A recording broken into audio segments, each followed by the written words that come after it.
I want to thank everybody that subscribed so far. If you haven't, go down there, subscribe, like, share, all that good stuff. Help the channel grow. But anyway, today's video is pretty much a follow-up or review of the series of brake line replacement videos I did.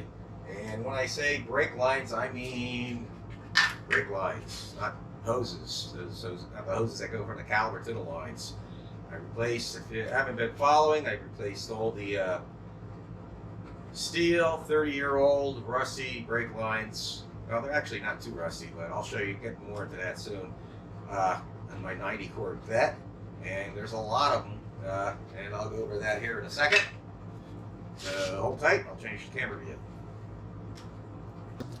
Okay, here are all the brake lines, or what's left of the brake lines for my 90 Corvette. For people who haven't been following the playlist that I have on their series of videos on replacing them, 90 Corvette has a whole bunch of brake lines. One of the reasons is the ABS unit is located in a compartment behind the rear driver's seat. And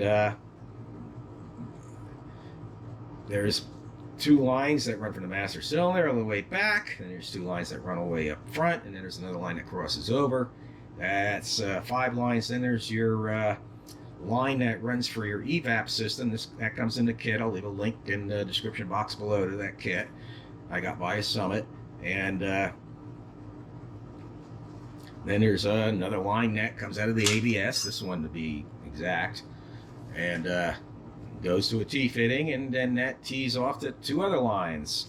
That's how many lines there are in a 90 Corvette. And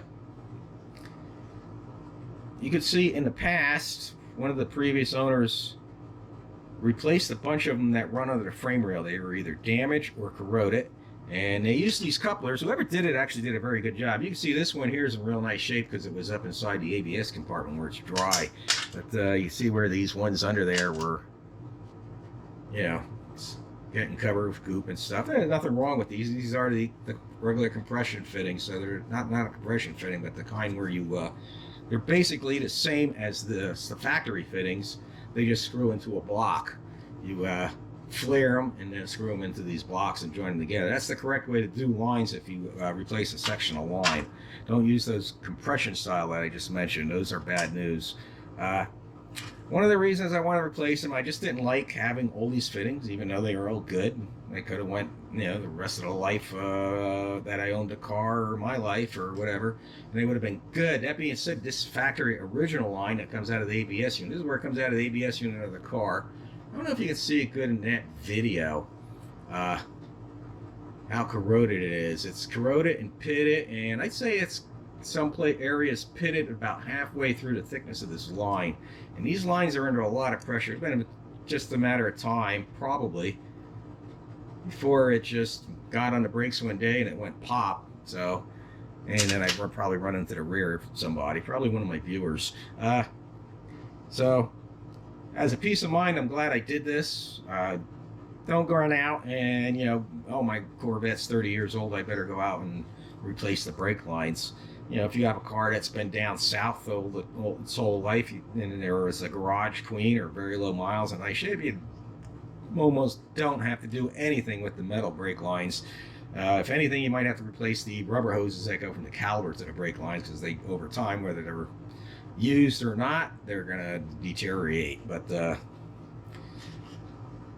this is just something I wanted to do, peace of mind, and it's good, because if one day I drop dead or pass the car on, that person won't have to worry about it. Also, if you look at these lines, there were a lot of corrosion on the fittings. For instance, this was to the right front, and you can see how caked up, and it's probably all corroded under there. Maybe I'll take that apart at some point, I don't know, but like this fitting here is seized to the line, and same with the line on the other side. I believe this was the line to the driver's side. Here, excuse me a second. And you can see how this is all caked up, and I'm guarantee you there's corrosion under there. This is seized. Some of these others were seized and corroded the fittings real bad. Probably could have went for years without a problem. But after doing the Wildwood brake upgrade, if you haven't seen it, look through my videos. I have a bunch of videos on the Wildwood brake upgrade. I did the front, and a bunch of other videos on the car.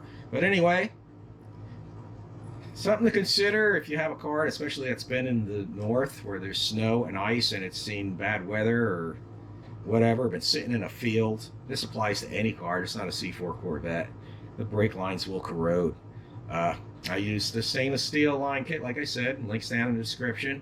I also left a review on the Summit. I bought it via Summit. It's from Classic too, but I bought it via Summit. And if you go to that link I left in the description box, you'll see a review I did on it there. I had a viewer ask how difficult it would be to go ahead and bend these lines. If you get like the copper nickel lines and the proper flaring tool, it's probably not too difficult. It will take a lot more time to do.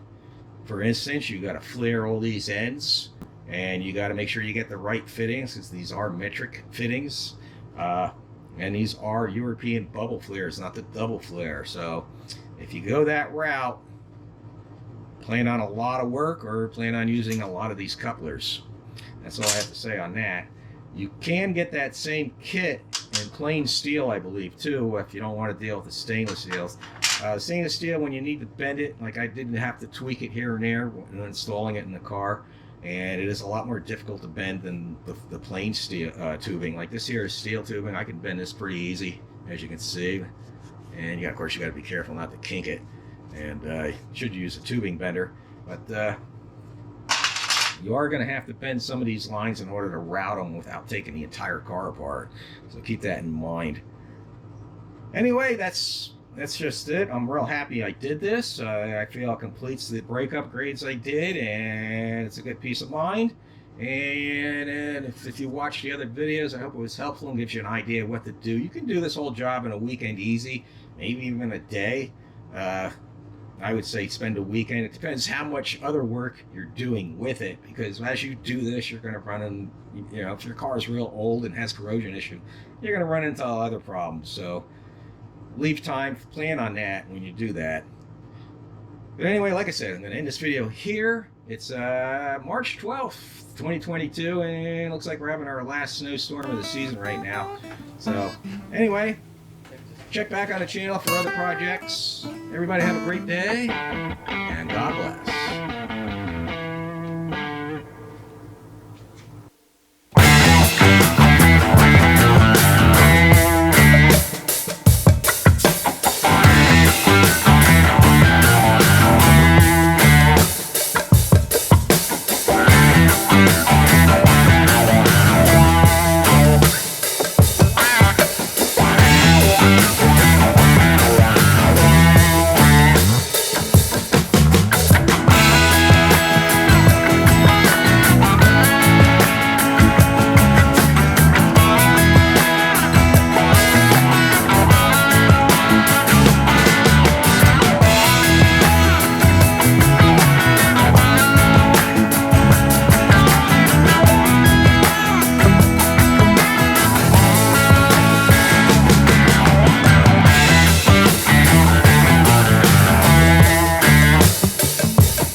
That was, yeah.